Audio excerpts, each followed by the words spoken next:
This is Earth, and if you're anything like me, you live here too. Earth is known for its life, and life is calmly connected with the color green. When you think of the color green, you probably think of money, but you should really think of grass. And if you play any of these games, you should probably go outside and touch some. And where's grass found? On land. So the first world we're gonna create is grassland.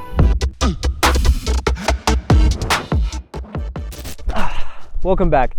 If this is your first time watching this series, I'd recommend watching the previous devlogs. But if you're too lazy, here's a quick recap. I'm Andrew and this is Mason. We've decided to start up our own game studio to create a game called Shove. In the last devlog, we added some Pandora game, created more chaos to some obstacles, added a godlike crown that I wish I had in real life, and made some hype scoreboard videos. Now that you're all caught up, let's get back to the video. So today we're creating 5 new worlds, making the UI look better, and adding some new videos to our scoreboard. Grass! Making 5 unique worlds can be challenging, so we spent a couple of hours writing down our ideas until we had a solid starting point. In this devlog, we'll only be creating 1 map for each world, but in future devlogs, you can expect more maps and some new worlds. And let me just say, they get better and better. For grassland, we wanted to start simple, so we modeled an island, then added a green and brown material to it. Boring. To make it more interesting, we modeled up some trees, logs, rocks, grass, and some flowers. Then shove them all into the world. Now all we have to do is make it more dangerous. There we go. And yes, if you're wondering, this world was already featured in our last devlog, it just wasn't done yet. Now before we go on to the next world, let's make the UI look better.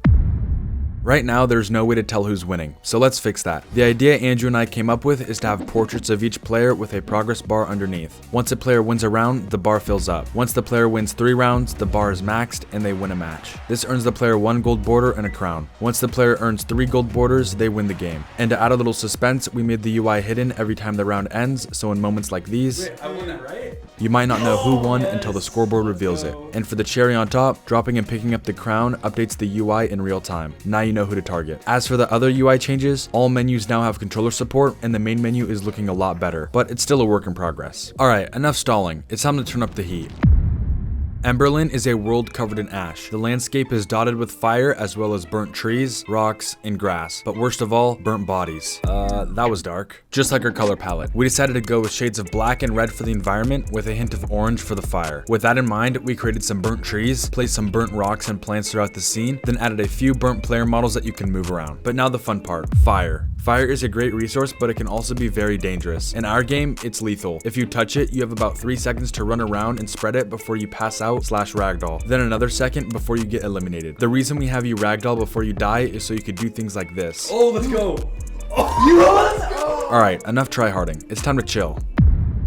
Iceland, not this one, is known for its bone-chilling temperature, frozen lakes, glaciers, igloos, and these cute little penguins. And let's just say making a perfect frozen lake isn't as simple as it seems.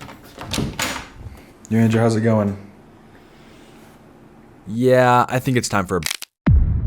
Previously, we made 2 videos for the scoreboard, a default loop for the scoreboard, and a match win video for each player. Today, I'm going to modify those 2 and make 2 new videos for the scoreboard, a default loop for the lower board and an intro for the start of each game. For the lower default loop, I started with the game logo, made it slide, added this pixel effect, made it glow, then added a border. Andrew and I like the pixel effect way more than the line effect, so that's what I changed on the other 2 videos. And honestly, I think it's a big improvement. It definitely supports the arcade style a lot more. Now that we have 2 videos up to date and a default loop for the lower board, it's time to make an intro. Just like before, my inspiration is Warzone's drop intro, so let's get to work.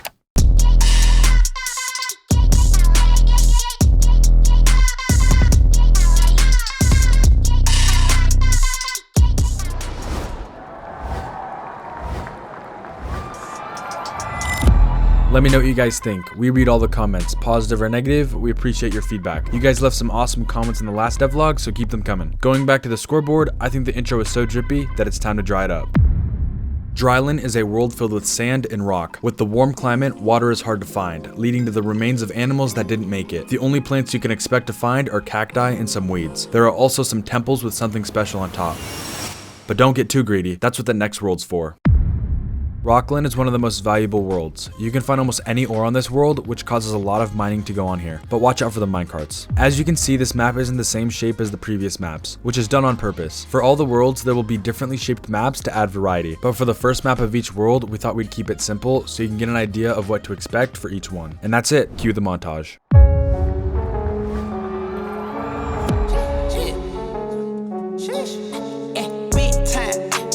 Knowing